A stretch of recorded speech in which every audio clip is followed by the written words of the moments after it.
Imagine a sports car so beautiful that even today, 50 years after its launch, people still stop on the streets just to ask what it is. A car that was born not in Germany, but in Brazil, and that became one of Volkswagen's most mysterious and exotic creations. This is the story of the VW SP2.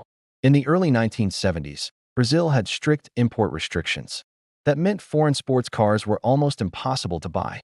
So if you were young, wealthy, and wanted something exciting, your options were painfully limited. Volkswagen do Brazil saw that gap and decided to do something bold. Create a sports car unlike anything the company had ever built before. The result was stunning.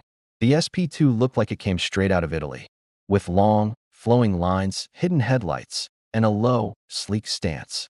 It didn't look anything like a Beetle, but under the skin, it was Volkswagen engineering, familiar, reliable, and simple.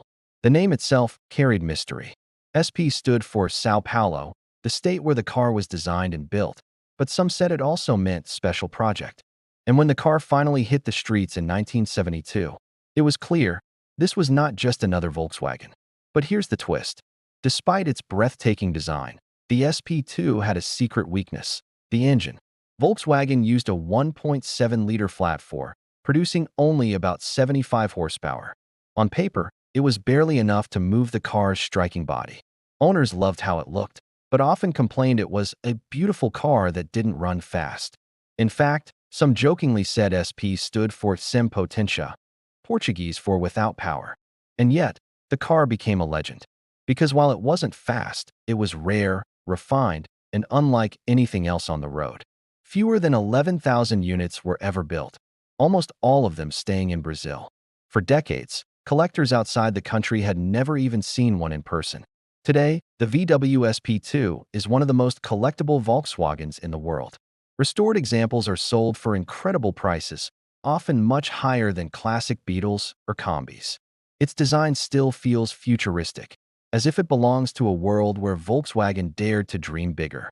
So what makes the SP2 so fascinating? Is it the forbidden fruit factor, a sports car from a country that wasn't supposed to have one? Is it the contradiction of exotic looks with humble mechanics? Or is it simply the magic of rarity, the idea that sometimes being different is enough to make history? One thing is certain. The VW SP2 was proof that even a brand famous for practicality could create something truly emotional. A car that wasn't about numbers or speed, but about presence, beauty, and uniqueness. Next time you see one, take a moment. You're not just looking at a Volkswagen. You're looking at Brazil's dream machine, the car that dared to be different, the unforgettable VW SP2.